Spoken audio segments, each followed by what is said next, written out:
What is going on? I am so glad you're here with me today. I'm Steve Teel. This is Very Bold Radio and Podcast, and I am delighted to bring you an up-and-coming artist who's also very, very close to my family. She is a singer-songwriter. Her name is Abby Grimaldi. Let's say hi to Abby. Abby, how are you today? Hi, Teel. I'm great. Good to hear your voice. She calls me Teel. She also calls me Texas Dad, and I will call her Grimaldi in retort. So, Abby, I am so proud of you, and I am so proud of you and your husband, Rocco, who I call the rock star couple because he's Rocco, and you were born to shine. You are a star.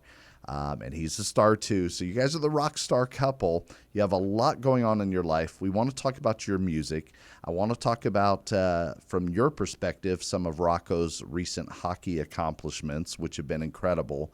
But let's start with Faith Funk, this new amazing song. Tell me about what's going on with your music, Abby. Well, Faith Funk released on April 2nd, which is Friday. It's been out almost a week now, which is crazy. Yeah. And it is my first formal CCM single release.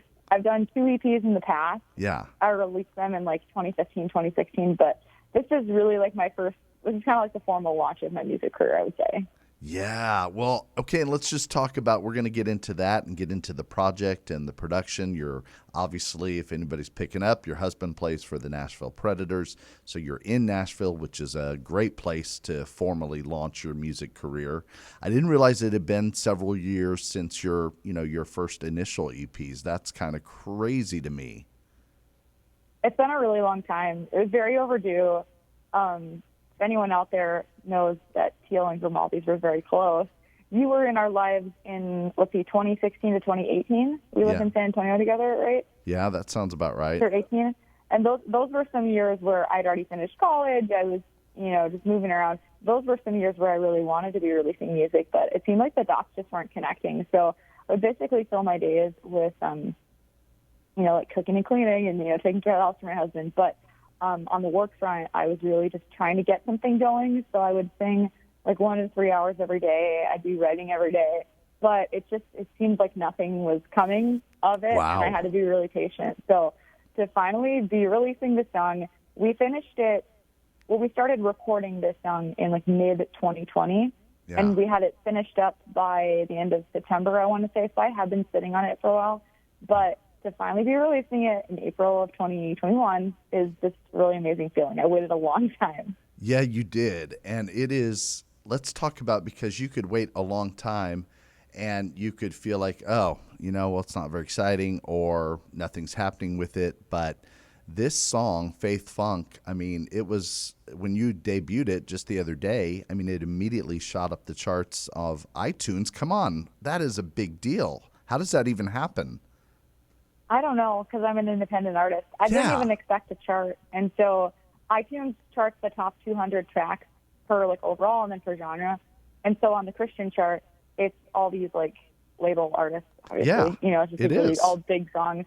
And I looked like the night that it released and I wasn't on the chart. And I was like, oh, yeah, of course I won't be on there. But, it's worth looking. Right. And then in the morning, I was like, I'm just going to look in the morning. And I was at 116, which at the time I was just like, I'm thrilled to be charting. Right. And then throughout the course of the day, it kept rising. And I don't even know how it happened. Probably just, I don't know, because iTunes is a little bit older demographic. So I was thinking maybe it has to do with my Facebook following, which is a lot of like older hockey fans that I've picked up from the different cities we've played in. Yeah. It's a really sweet community of like supportive people that are maybe my parents' age, maybe, like ages of my grandparents, kind of, older generations. And yeah, it maxed out at 35. Wow. And that was pretty insane. And then I was really proud because, 35 I think is pretty sweet, but it stayed on the chart for like 48 hours, which I'm actually pretty proud of because when you're not when you're an independent artist, I feel like when you chart, it just kind of flies back down off the chart really fast. But it was like hanging on for a long time. I think it dropped to like 44 or something, and it stayed there for like a long time, and then it finally slowly died off. But I was like, 48 hours, that's pretty solid. Excuse me, that is amazing. That's just crazy to me because you are an independent artist for now, but I feel like, And I don't know, maybe God wants you to be an independent artist for a while or for a long time. I don't know what that looks like. I don't know what your vision is. But to come onto the charts just on the basis of who you are and your fans out there, I feel like that should get the attention of some of those labels, because that is hard to pull off. Yeah, I don't even know how any of that works, but I was just grateful, Yeah. And it was funny because the pre-save link on Spotify was working really well. I announced this single, I think, like 9 days before. Yeah. But the iTunes and Apple Music one, it was being really iffy. So I for sure was like, I don't think I'll get a lot of sales in like the Apple iTunes world. And then it charted, and I was like, wow, this is cool. Crazy. Oh, my gosh. All right, well, talk Yeah, about pretty cool. What's that? It's pretty cool. Yes. Talk about the song itself, because I just love it. It's so catchy. But talk to us about where this inspiration came from. Talk to us about the lyrics. Sure. What I love about Faith Funk is that I use the word juxtaposition.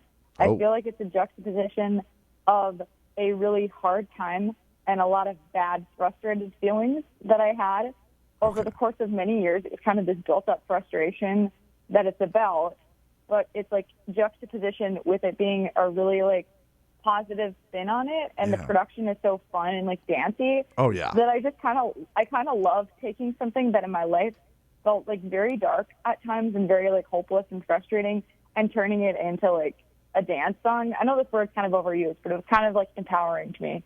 It was like I can take all these years of frustration or whatever and turn it into like a really happy song that I can put out there and it's received well. And that's just been really like, redeeming for me. But yeah, so Faith Funk is basically, this is another way I describe it. It's kind of like one of those like brain jumble songs. Like you're expressing all these different feelings. So it's like, why is every day so stressful? Why is every prayer no? Why am I holding on so tight when I can't even control it? Like it's a lot of, a little bit of an edge. It's like you're just expressing all these different feelings and you put them together, and it's a fun song. And then the message, I think, means the most to me. So I asked the question, obviously, have you ever been in a faith funk? Yeah. And the answer is, yes, for every believer. We've all been in a faith funk before. Right. And really, I think being in a faith funk comes down to, living this life on earth, which is not easy because it's a dark world we live in sometimes. Right. And also just, the patience and the waiting and all these things that pretty much every believer experiences in life. And it puts us in a faith funk where we know that we should believe and we know that we should have faith. Yeah. We know we should hope in Christ and do all these things. But at the time, it's like, you should be doing those things, but you're just like, that's not how you feel on the inside. Yeah. And as hard as you try, I'm just like in a faith funk. And so that's what the song is about. It's kind of just expressing to God, like, this is what I'm feeling. I'm in a faith funk. I know you already know that, God, but I'm just sharing that with you. But I think what's amazing is that as we edited the song, we actually added this really important line right before I think it's like at the very end of the second pre-chorus. But the line is, I'm looking higher, and now I can see that the things that I'm chasing are not everything. And it kind of drives home this message that, like, well, why do we get in a faith funk? Yeah. I think that we get in a faith funk because we, as much as, like, we can definitely have good intentions and, we can truly live for Christ and, like, model what Christ is, there's always this element of us that's selfish and sinful. And so, like, the things that I'm chasing are not everything. I need to look higher. We put ourselves in a faith funk because I think sometimes at the core of, like, why do I want to do music? It's like, well, sometimes it can be for selfish reasons. Sure, not all the time. Like, a lot of the time it's because I want to, reach other people for Christ. But sometimes it's selfish. And that's where I find myself in a faith funk. And you need to come to this realization that, like, the things that I'm chasing are not everything. What is everything? Well, living for Christ is everything. That's good. That's good. So, I mean, when you talk about this period of time and everything, how was it then that you got to that spot where you kind of shifted your attitude, or was it a little roller coaster ride? What did that look like for you? What's funny is that I remember when I worked at a Bible camp at 15 and started reading my Bible, and I felt like such a joyful, changed person. Yeah. And for a long time, I just felt like everything in my life was, like, so perfect. I didn't really have any real struggles. I was pressing in, and, you know, I felt really, like, happy. And I was like, this is what the rest of my life is going to be like. Because, like, before I was really insecure, and I dealt with, like, some mean kids and stuff. And I was like, you know, I'm changed now. Like, my life is perfect. Yeah. And then life hit like a hurricane. And around, I don't know, just a lot of different things in my husband's career have been really crazy. And it just brought me to my knees. And it kind of stripped away this understanding I had that was a false one of, like, being a real believer and, you know, truly giving your life to the Lord means that, like, you're going to be joyful and happy pretty much all the time. And I mean, yes, joy is the fruit of the Spirit, and joy doesn't, you know, hinge on our situation. Right. But, like, as a believer, God may allow you to go through some really deep waters, you know, for the purpose of sanctification or whatnot.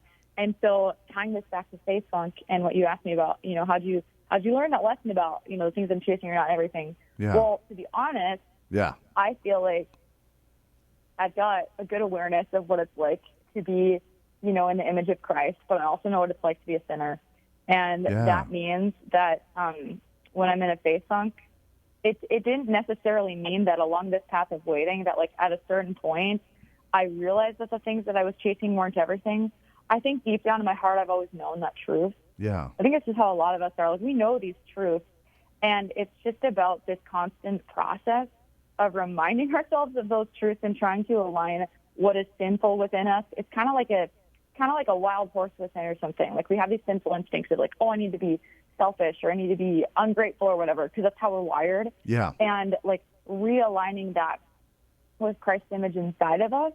And I don't think that it just happens magically. I think it's really just this kind of wrestle until the day that we die. And so I'd be lying if I said that the message of Faith Funk is something like, checked it off the list, I got it perfect, so I'm going to sing it for you guys. It's really just something that I do every day, and I hope that this song empowers people to remember that, like, let's say you're being in a faith funk today because you're thinking about this. Well, you know what? That's okay. Just, like, listen to this song and remind yourself that maybe what you're in a faith funk about isn't everything. And maybe tomorrow you'll feel the same way, but you're going to, like, get back on the horse and you're going to try and, like, you know, fight for believing what's true all over again. Man, that is really good. I mean, that sounds like a lot of maturing and growing process over the years. It sounds hard, but it sounds like you've really kind of grown in your understanding of all this. Yeah, it's been a process for sure. It's funny. I feel like this in a lot of areas, music as well. Yeah. I don't even know if this quote makes sense, but something along the lines of, like, you don't know what you don't know. Yeah. Until you start, like, knowing it, and you're like, oh, I didn't know that. Like, when I started voice lessons, I thought I was, like, so, you know, I was like, I'm on the right track. And then she just opened my eyes to this whole world, like totally wrecked my life. And I was like, oh my goodness, I need to work on these things. I didn't even know about it. And I feel like that's the way that growth is in Christianity. Yeah. Like, in high school, you think you're pretty solid. And I do remember, though, when I graduated high school and was transitioning into college, I remember having this thought in my head of, like, God, I think there's more out there and I want it. Whoa. And I didn't really know what that looks like, but I remember that because I did really feel like I had all my ducks in a row in my life. Like, I had a really solid life. You know, I'd made great choices. I was on a good track. But I knew there was more, not in a weird way, but just like, you know what, God, I think there's more on this journey with you. And I was right, but what I didn't realize was how hard it was going to be and how many tears I was going to shed in that process, and the way that was just going to, like, wreck my life and turn me inside out and, you know, bring me to my knees and, like, who am I? What am I even about? And, you know, just kind of blow up everything in my life that I thought I could hold on to, and, you know, just ideas about who I was and my identity. And I feel like so much of that has been shaken just by the trials of life that God allowed. But in that process, I feel like I've become just so much wiser than I ever could have been, and hopefully a lot more impactful when it comes to hopefully ministering to other people and just, like, having a better understanding of what being a Christian really is. Yeah. And I know that I'm going to continue on that path the rest of my life. So, you know, the things I feel wise about now, I'll probably feel foolish about in 10 years because I'll be learning something better. But yeah, that's just the process, right? That's good. Well, talk to us a little bit more about just that whole identity thing of who am I? What is this? Can you talk to us about some of that struggle and understanding of growing in your identity? What does that look like? Help us out. So when I was, let's say, late high school and then through college, I think I don't know if everyone does this, but for me, I've always been really performance-based, and just growing up in music, growing up in dance, growing up in the church, like just, I don't know, everything about my life felt a little performative. Like I had to appear, I wouldn't say that I deal with perfectionism, but that I really do care about how other people perceive me, I'll say. Yeah. And so I feel like so much of my life was rooted in like being a singer, being this, being that. And so let's take it to college. Yeah. I was literally Miss Grand Forks in my town, and I was like the Zumba dance teacher, and I was dating a hockey player, and I was the worship leader, and I had all these titles, right? And I was someone on campus that like I knew that I was a pretty popular person. Like a lot of people knew me, in a good way. Like I loved the people I went to college with, but it was the kind of thing where like people knew me and I didn't even know their name, kind of thing, you know? Right. Like a kind of like a time where I maybe experienced a popularity, and then and you know, I don't think it was really something that caused me to sin or be prideful. I think it was just something that I internally found comfort in. Yeah. Of like, hey, people know who I am, so it makes me feel like important or whatever. Right. Because I think a lot of us as believers, that's good. we want to be a part of what Christ is doing, but sometimes we can make it about us because we really like we want to make Christ important, but also we kind of want to make ourselves important, and that's why like people who are in ministry, let's say, they got to walk the fine line, right, of like being humble, but also being like in the spotlight. And so let's fast forward. I got married, and then I was doing a little bit like with worship and stuff, and just a couple things here and there. But it was like all the things that I had like kind of unknowingly found my fulfillment and purpose in were stripped away. Wow. And I was left with this super bare life. And on top of that, my husband's hockey career was really crazy. So I couldn't even like, there was nothing for me to find like a sense of personal pride in. Dang. Like I couldn't be proud of myself for this. I couldn't be proud of myself for that. And I think I had grown so accustomed to having so many things in my life that I could be proud of. Like, oh, I was second runner up the state pageant or whatever. It's not like I would brag to people. Right. But internally, I could take those achievements or whatever, and I could find a sense of, like, I'm proud of myself. And so I had to go into a place where I didn't have that. And then a time where you were in our life was early 2018, and hockey was getting really hard. And like really, really hard. Yeah. And I remember getting sick, and I don't know if I have mono, but it was just like 40-day sickness. And I was on the couch, and it basically pushed me into a season of situational depression where I cried every day for 6 months. And I completely lost my sense of self. It's not like I did anything crazy, but I was just really, really broken and really empty inside. And I just kind of felt like, I was like, if this is it, then like, what am I living for? You know, and I had received Christ, and He was the Lord of my life. But at the same time, it was just like, God, there's like no joys to be found in my life. And I know you're supposed to be enough, but that's really hard to do. And I was, you know, afraid of the future, and I was afraid of how I was going to make it through, if that was my reality or whatnot. That was a crazy time. And we ended up, you know, signing with Nashville a little bit after that, and finding ourselves just kind of reestablishing our lives. And, you know, I will say about that time, I think sometimes we need to pony up and be tough. And other times we do need God to change our situation because it's just absolutely too much. People always say God won't give you more than you can handle. That's a lie. That's not in Scripture. So I think that, like I said, that's so sassy. He will absolutely, if you're truly walking with Him, He will allow you to go through things that are more than you can handle, with a very important purpose of growing you and making you more like Him. I think a lot of church culture, they try and make it this, I don't know, church culture, but a lot of Christians, they get deceived into this thought that, like, you know, all this bad stuff you're going through, it's so you can have this, like, amazing comeback, and you're going to be a star, and you just wait, and the redemption, and this and that. And honestly, I think that makes refinement about you. When instead, what refinement truly is about is being more like Christ.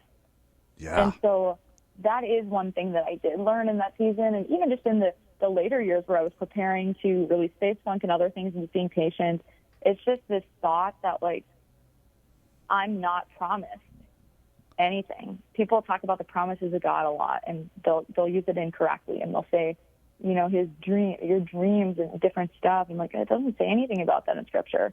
Like, he cares about us and he loves us, but at the end of the day, like, we're not promised anything on this earth. And it's like, is that enough? And I mean, I wrestle with that for sure, but wow, yeah, Abby. it's just, that's kind of an example of certain things that were wrecked in my life. But coming out of that, God did change our situation a lot and allow us the room to breathe. And by his divine providence, I did start getting to do music things. But I think now that I am back in a place that's a little more spotlight and a little more like kind of like my college days, where I'm an NHL wife now and I'm a music artist and I have singles and stuff, and I do have things that I could be personally proud of. Yeah. I think I grew like such a self-awareness while I was going through that hard time. Right. That like now I still think these things are really special, but I think I just have a richer understanding of like that it does matter. I mean, it's very special, but like it doesn't matter because it fulfills me and makes me feel cool. Any of these things, they really only matter because like that's what God has allowed in my life, and my job is to just try and see what I can do with that, to like maximize my time on earth for him. Abby, I just have to say, I am so proud of you. Like, I did not realize just the shaping. I knew that you guys were going, it was a hard season. I get all that. I didn't realize how God had just been refining your faith to where you are now. I mean, this is just strong place to be in your understanding of promises and what God has or doesn't have, and identity and all those things. Like, that's incredible. I'm just kind of blown away. Thanks, Teel. It's kind of amazing. It is amazing. It's funny because I remember in 2018, I don't know, I feel like the devil was coming at me hard. And so my head was just constantly like, you're doing nothing with your life. You're a loser. God doesn't care about you. This is it. Like, this is where your life is going to just be the rest of your life. And, of course I knew that nothing was guaranteed, but, I think now that I'm sitting in a place where I'm sitting in, which still isn't perfect and still is always very uncertain and up and down, just with like hockey, that's how it is. It's always very uncertain. Yeah. And other things with music, of course, like I'm still kind of on a humble beginning with music, but I think just the people that God has put around us and all the different things that I can see now. Yeah. It's really overwhelming to think about, because there were years, literal years, where every single day I was like, God, do you see me? Do you care? Oh my gosh. And he did all the time, and I'm sure it hurt him to see me be so fallen apart. But at the same time, I'd like to think that, this is I don't know if it's a pride thing, but sometimes I'd like to think that God's proud of me for all the growth that's happened and that I hung on for dear life, and that we didn't give up. Right. I'm just really grateful because I feel like we're able to finally see some of the fruit of what we went through and grew through. Right. And it's really good. And I think the main thing that I'm most grateful for is that my husband and I both, a deep work was done within both of us. Oh, man. And it still is, just because of the nature of our life, because we're never totally settled. So it always requires a stretching and a pushing. And I tell my mom, I'm like, Mom, every season I get so exhausted because it's just so much, it's mentally taxing. It takes great strength most days because there's just a lot of unknowns. And I think that the growth that it's caused within Rocco and me is really amazing, and I'm really grateful because I think just the unification that's happened, and even just like theological beliefs and things that we have, we're so in tune, and we've walked such great mountains together that it's just like this unspoken bond that we have that I don't even think I could like describe or put into words. Wow. But it's very real. That's so cool. Pretty amazing. That is like so we did amazing. It together, Yeah, absolutely. Oh my gosh, that's good. Okay. I have kind of two questions. I want to talk about the upcoming music, and I do want to talk about your perspective on like Rocco's, I don't want to say career night, but I mean, it's going to be one of many career highlights. So I'm going to let you choose, Abby Grimaldi. Do you want to talk about your music next, or do you want to talk about that Rocco's achievements recently. What do you want to talk about first? You pick. Can you just hear Rocco, like, as he's listening to this later? Come on, Teel. Come on, Abby. Come on, just pick. Yeah. All right, Rocco and I are both so indecisive. We can talk about hockey, and then we can close it out with. Let's do that. He's good to come. Let's do that. Okay. So yeah, tell our audience. 4 goals. Come on. What night was that? That was against. I released a single April 2nd. Would have been 9 days. March. Okay, it was late March. All right, it was like 2 weeks ago. Yeah. So he 4 goals. Got the fastest hat trick in Preds history. 3 goals. On the first period, and it was just insane. Yeah. The fun is that I was sitting on the end where he scored all 3 of those goals. No way. We're on the end where they scored first and third period. It was like right in front of me. Like, it was so special. Oh my gosh. I like to pride myself on being this hybrid personality of, like, I'm like a hockey wife, but I give off major, like, proud hockey mom vibes because I take a video of, like, any goal he gets. And a piece of me does it to honor his parents and just anyone in our family that would want it, because I have a great reverence for the fact that I get to be the one that's, like, up and close for his entire pro career. Yeah. Like, I don't miss a minute of any game. And this is why I was kind of telling his parents that on the phone after the game. I was like, I want you to know that, like, this is why I don't miss a minute. I was like, I'm really grateful that I can see moments like this, and I know you guys wish that you could. And so, like, this is me honoring, how special this is. That's cool. Yeah, so he scored those 3 goals. Oh my It was absolutely crazy. And he scored so early in the game that, honestly, my thought was, like, later on there was a good scoring chance for the other team. I was like, oh no, like, I hope he wouldn't get, like, a minus, because then I was like, maybe that would kind of dampen the fun of it or whatever. Yeah. But honestly, the way he was buzzing, and their line, there was some nice passing too from his line mates. I was thinking that he was going to get like 7 goals. It was crazy. That's what we were all thinking. But okay, so third period, he scored again. This time it was also on my end. I got to see all of them up close. Yeah. And I was just beside myself. It was so crazy. Then he came home. Yeah, was that the breakaway? And I had the goal song ready to go. Oh, go ahead. What'd you say? I mean, I was in my head. I was like replaying the goals. I was trying to remember if that was the breakaway goal or if I'm getting that confused. Maybe. Okay. All right. Sorry, Rocco. I'll have to look through them again. But yeah, so they play this "I Like It, I Love It" song when the Preds score. Yeah. And so I had that ready to go on my computer when it came to the door. It took forever because we probably had a lot of media and stuff. Right. But it was so fun. And then we FaceTimed each of our parents on each of our phones. We were all hanging out together for like an hour and a half. Oh, my gosh. It was really fun. Oh, my gosh. Wow. Oh, my goodness. Holy cannoli. That was just incredible. Yeah, 4 goals. And 2 of those goals, I know his line played great. I mean, which that is huge in hockey. But I feel like 2 of the 4 goals, he also really created and made happen. Oh yeah, the one from behind the net and then the breakaway for sure. Yeah. So what an incredible achievement. Talk to us what you can just about. Yeah, I mean, you score 4 goals, but in any sports related career that you're a pro, it's so different and it's so weird because it's what have you done for me lately, and what have you? I know he had endured, a 15-game pointless streak, I think something like that, where you can get down, and because your life, your profession is in front of everybody. Man, that has to be just take such inner fortitude to handle the stresses of your own just insecurities or doubts, or hey, I'm supposed to score, or I'm supposed to get assist, or whatever. So just talk to us a little bit about how you and Rocco do endure those weird up and downs of professional sports life. It's funny because I feel like we both perceive it. We have the same feelings about it, but differently. Okay. I think I take things harder than he does, actually. Yeah. Maybe it's because I'm protective of him and just because of the past of what we've had with the ups and downs. Yeah. I feel like my brain instinctively can go really fight or flight really fast in certain situations. It's something I work on.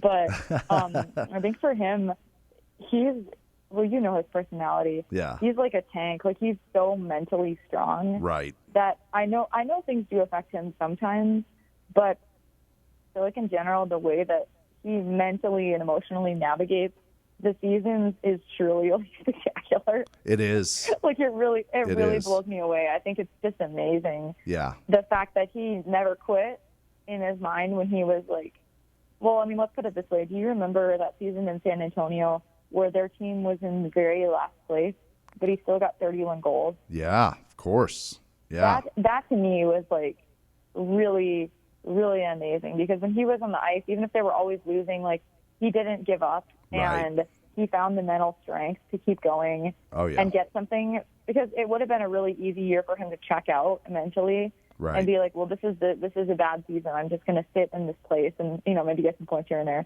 But, and I mean, of course, I think a lot of this was the hand of God too, because like scoring that many goals with a team that was really struggling that year, that to me was like kind of supernatural. But in the same hand, it was just like, you know, he just kept going. And so I've watched him do this from the passenger seat. This is our 5th season married now. Yeah. And I would barely see him the first 2 years he was pro.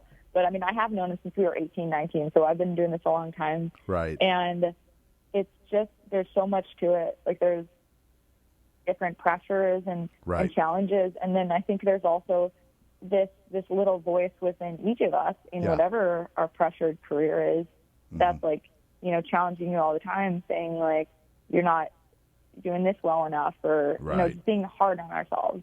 You know me and Rocco, we're both very driven, super high expectations. And so, and he's not really a words of affirmation person. So it's like, if I tell him, and like, let's say it was a game where they lost and he's bummed or something, I'll think of like 3 specific things that he did really well. And I know you do this too, because you know the game well. Sometimes I feel like he's hard to encourage, but like, you know, he's just bummed after a game. But yeah, just the fortitude that it takes to, you know, get back on the horse for 82 games a season. This year it's 56. It's pretty amazing. And yeah, but what's funny is that I think I handle it more emotionally than he does. So like, I mean, I don't think he really cries about his career, but I sure do. Right, sure. Like, if I could count the amount of times that I've cried over a sport, sometimes this year's, you know, it's been so much better the past few years. It's been really a blessing to be in Nashville. But in the past, I remember going to games and just feeling so stressed the entire game. And I'd look out, and everyone else is there just hanging out, having a good time. Yeah. Like, it's like the equivalent to, like, going to a movie for them, or, like, going to an amusement park. Like, you know, they're with their you know, mom or their kids, or, you know, like their boyfriend or whatever. And I'm, like, looking out, and, like, they're having so much fun. Like, they don't care if the other team scores, and they're just going to go get some popcorn, and they're just having fun. And I was like, I miss the days where hockey was like that. Yeah. It's not like that when you're a wife. But, I mean, you do have seasons where it's, of course, more fun, and it doesn't matter as much about specific stats because, like, let's say the team is doing really well, and everyone is kind of, like, sure, you're going to have nights that you lose, but in general, you get, like, a good groove. And, like, right now, the team's won so many games lately, and so that's been really, you know, awesome. And just you can just kind of sit back and, like, enjoy the game and cheer for the team, like, yeah, we're doing it. But, yeah, I don't know. Those are things that keep me humble. Yeah, definitely. For sure. It's just the highs and lows of hockey, and just always having to remind myself, like, you're strong, you're good, like, you know, just always reminding yourself of things to be grateful for, and there's just a lot to it. Maybe someday I'll write a book about sports from a wife's perspective. That would be really interesting. I feel like it's a work in progress. I feel like I'm still learning things I would need to learn. For sure. Yeah. And I love that humility and understanding of I've got a lot to learn. That's so great. Dang it. Man, it's good. It's good what you guys are doing. It's awesome. All right. Well, let's talk a little bit about the rest of the music coming, because you've been working. This is not like just like you have one song and it's awesome. And I mean, I just want to dance and I can't dance. But talk to us about the rest of the project and what we can expect, and what you're excited about. Well, so Faith Funk is out. Yeah. Currently just promoting that as much as I can. Yeah. And we have another single, which I will leave unnamed, but it Oh. is similar to Faith Song. I think it's even cooler than Faith Song. You think it's My dad cooler? Oh, Perry, what does Perry particularly say? about this song. Why? What does he say? Way to go, Perry. He just loves this song. He thinks this song is going to be like the next, I don't know. He loves it. He was like, Abby, can I send it to your Uncle Greg? Like, he's so excited about it. And I try and keep the songs a little bit under wraps. Yeah. But I do play them for relatives if we're together. So, like, if I'm at my grandma's house, I'm playing the songs for her. Oh, my gosh. Yeah, this second single is pretty sick. It's still in mixing right now, so it's like 90% done. Yeah. But it's coming quickly. I've got all my promotional materials ready for everything that's to come. And then I was going to say I'll be back in the studio in April, but it's already April, so I will be back in the studio this month. This is also my birthday month. Blessings for April. April's my time to shine. I love April. That's why it was also really special, by the way. Releasing Faith Funk on April 2nd is like, I feel like it's my time. Spring is like I feel like it suits my personality, and this is my season. So I've got some more songs. All right, hold on. I will leave the number of them mysterious, but you what? What'd you say? I'll leave the number of songs that I'm recording mysterious. Okay. But we're recording more. I've got another upbeat one that'll be releasing next, and then I have some inspiring / heartfelt ones that we're recording this month. And I just had a really great session with my. I've been working with this new voice coach recently, and so we basically mapped out a lot of things that I'm going to do in the studio for recording the next one, which is this really inspiring ballad. That's so cool. And I'll give you the title of that one. It's called Miracle in Me. I performed it a couple times on like Facebook Live, but yeah, it almost makes me cry anytime I play it. I get goosebumps just because it's really an emotional song. I wrote it about how sometimes I wrote it about being in a hard time, so like I kind of like transitioned myself back to 2018 in my mind when I wrote it. Yeah. And it's basically a song about how like I didn't see the miracle or whatever that I wanted God to do, like in the impossible situation. But instead, I knew at my core that I was experiencing a miracle within, which was like Christ transforming me. Yeah. And so the song is You're Making a Miracle in Me. So that one will be recording soon too. And then it's going to be an EP later this year, hopefully releasing everything by like at the latest August. Yeah. I want to say I'll roll out the singles individually. Yeah, I like that. I really like that you're doing that. Late summer. Yeah. I like that you're doing that way. And I'm glad, we haven't got to talk. Last time I got to talk to you, I talked to you for a few minutes the other day, but you had met with that vocal coach like once, and I wasn't sure if you were going to continue to do so. So that sounds like a really fruitful relationship. Yeah, she feels like an auntie to me. It's a really great dynamic. Okay. And she's taught me a lot already. I'm like Rocco, so, I have one session with her, and then I practice the things that she taught me for an hour every day for the next, 2 weeks to a month kind of thing. So yeah. I recorded a bunch of stuff from yesterday, and so that's what I'm going to be working on now until we hit the studio. And it's just been really fun. That's another example of a piece that God's put in place for all of this to happen. Okay. And it's the kinds of things that I prayed for a really long time.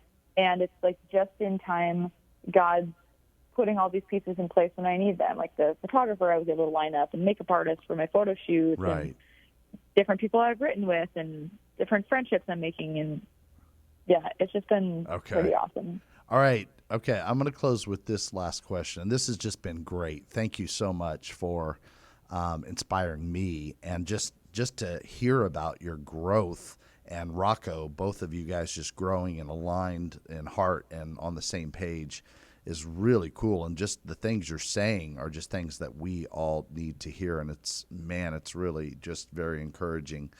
All right. So my last question, it's going to be interesting. We're not going to play dodgeball, but you've got to give like a little bit of a very bold exclusive on this second song. Like I know you're not going to say the title. I know that, but you got to give us something that you haven't given to anybody else.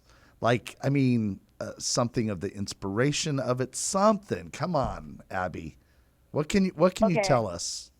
I'll tell you about it. Okay. The thought of this song. Yeah. I haven't thought about this in a long time, but releasing a song about this is like, I'm pretty jacked up thinking about it right now. Okay. So, this song is I'll give you a lyric. Yes. When it leads into the pre-chorus right before the chorus drops, it's this really thick drop. Yeah. It says, "I thought I needed control, but it wasn't mine to hold. I'm letting go." Nice. Wow. And I wrote it over FaceTime mid-pandemic, and we weren't really getting much. And I was like, I gotta run bathroom quick. And so while I was washing my hands, I thought I needed control, but it wasn't mine to hold. I'm letting go. And then I heard the chorus in my head, and I had the entire song. What? You had the entire song. Yeah, it just like came together. That's why I write a lot of things. I'll just get this idea, and it's like, okay, that's the song. And of course, you do edits and stuff. But yeah, Wow. so it's a song about. It tells the story, and it's kind of one of those like less is more lyrically songs because it's more of a pop song. Yeah. There's not a lot of words to it, but it's a song about like my life. I had this picturesque idea in college of like, I'm gonna, we'll do the whole NHL thing and music, and it's all gonna happen right away. And then it didn't for like years. And so it's like I saw this perfect life in my mind, and then everything was shaken. Yeah. I also have this line in there that's like praying, God, no, no, no. Whoa. Yeah. And so. Oh, man. It's just, yeah, but it takes you on this journey of realizing that like letting go will set you free, and realizing that life isn't about getting everything that you want. Yeah. And that's okay. So it's really just a song about letting go, but it's not Let It Go from Frozen. So. That's funny. Yeah, it's a good one. Oh, I my think gosh. it's going to have a really great universal appeal. Face Punk is relatable for sure, but I think giving it back. Is. Oh, I just named the song. That's okay. We can have Mark take it out if you want. Okay, yeah, have him take that part out. I'll just hit that sentence again. So I think that Face Punk is for sure a relatable song, and I know that because people have been reaching out to me and telling me that, which I think is like really encouraging. Because that's what it's about, right? Like, it's about creating art that means something to me, but ultimately I want it to translate into someone else's life and meet them in their situation, and that's, like, a really important goal of mine. Yeah. It's just that my music has that kind of impact on people. I don't need my music to be about me. Right. It is, ironically, of course, when I write, but it's got to be more than that to really be something that's for other people. Yeah. But this new song, Unnamed... Yes. Steve's editing a part out where I just said the song title. The Marksman is, yes. This new song is going to be even more relatable, I'm thinking. Wow. And I hope it sets people free and just inspires them. And I think what the best part is that it redeems all those hard years. Yeah. Because what would I be writing about if I didn't? Right. And it's funny, I've had a hard time promoting Face Punk because people ask me what the song is about. And I'm like, oh, boy, how do I describe this in a minute? Because it's such a long journey. And, my family, long-winded women when we tell stories. So, yeah, this new one, I think I'm going to have to practice explaining it in a nice, quick way because otherwise it could be a novel. This is why I learned this, and this is what the song's about. The song's only, 3 minutes, but my story could be 30 if you want it. Right. I love it. Wow. Well, man, this is just so great, Abby. Thank you so much. And I'm going to ask you, I'm going to put you on the spot. Just thinking about both of these songs, I'm going to ask you if you would just pray on the air, on the podcast, for anybody who might be going through a situation, whether it's the one related to Faith Funk or related to the song, the unnamed song that's coming out, just of letting go, just kind of where you're led to pray. Are you up for just praying? Because I know that what you said has spoken to people's hearts, and I would just love for you to pray for somebody that's listening. Are you up for that? Sure. Teal's taking us to church. Abby Grimaldi is taking us to church. Yeah. Yeah, all right. Lead us in prayer. Yeah, let's go for it. Dear God, I thank you so much for all the beautiful people that are listening to this podcast, all the friends and family of mine, friends and family of Teal's, and anyone else that's a part of this world, and also just people in general listening to the song. I pray that you would use the words that I've sung and all the beats and everything to just really make a meaningful impact on people, and I pray that you would meet them where they're at in their place of need, and that whether they're dealing with depression or they're dealing with fear for the future or hopelessness or whatever it may be, anyone that finds themselves in a faith funk, I pray that this song would inspire them to know that they're not alone in that they would feel a sense of community when they listen to it. But it would also really just encourage them to try and get out of that faith funk by remembering that what they're in a faith funk about may not actually be the most important thing. And then with the other one, I pray that anyone that is feeling like they're holding so tightly, and I remember writing the song and feeling inspired by people who were having a really hard time with 2020 being an unpredictable year for them. And I remember at the time thinking to myself, not in a prideful way, but just something along the effect of, I'm not having a hard time with this because my entire life, the past 4 years, has conditioned me to be used to, twiddling my thumbs at home with nothing to do and feeling unpredictable. But at the same time, I do know how hard that was for me. And I just pray that you would continue to meet people where they're at. People are still dealing with the repercussions of COVID. And I pray that you would just inspire them, and that this song, both songs, would just inspire them to really press into what it's like to know you and to live for you and to call you Lord and to surrender the things that they hold so dear in a way that would allow you to really move through them the most meaningfully and also set them free and give them a greater sense of joy. Amen. Amen. That was awesome. Wow. Abby Sorry, Grimaldi. I should have told you that about the second song. If that was really what it was inspired by, was everyone on my Facebook feed, it seems like, was freaking out over COVID, which, makes sense. It was hard for a lot of people. Right. But there were a lot of people just kind of complaining about how it was changing up their routines. And in my head, I was like, I've been preparing for this for 4 years. So it wasn't hard for me at all. But I was inspired because I saw all these people wanting to have control of their life. And thankfully, I have not been a person that was really like that in the day-to-day stuff. But when it came to my dreams and what I saw for my future, I was very, I held on very tightly to that. Yeah. But what I learned was that, it's not even up to me. So why am I holding on so tightly to something that's, not even mine to hold? Yeah, that's good. Oh, man, that's good. Well, I needed to hear this today, so thank you so much. And I know other people need to hear this. And you've blessed me and you've blessed others. So, man, we just love you, Abby Grimaldi, and are so excited just for what God continues to do, but also just that little mindset shift of what God is teaching you and what God is showing you and what you're learning, and that you're hungry to continue to grow and learn. So stay on the line real quick while I sign off of the podcast. And I just want to remind our listeners, Abby Grimaldi, be sure to get that song. I know I got mine on iTunes. Samantha got hers, and we've got it on Spotify, and I've got it on YouTube. I don't know if it's from you or somebody else put it up on YouTube, but it's up there. And man, I'm excited about what God is doing, and with your gifts and talents. And of course, I'm excited for you and Rocco, and just how you guys, in your relationship, just how much you would grow together during these hard times that just sets you up, like you said, for life. So I love that perspective. So maybe just somebody who's listening to the podcast today, you're going through a really hard time. And it's hard just to hear encouragement just because you feel like there's just no way out. And you can't see God at work. I just have to promise you, God is at work.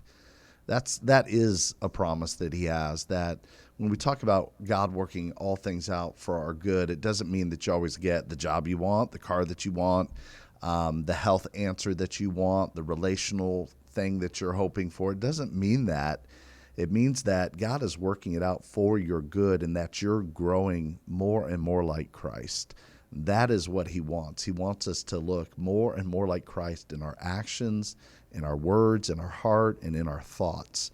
And that's tough. It would be much easier if it was just about, God always works it out, and A, B, C, D is just always better. The next thing is always better the way I want it. But God is God, and we are not.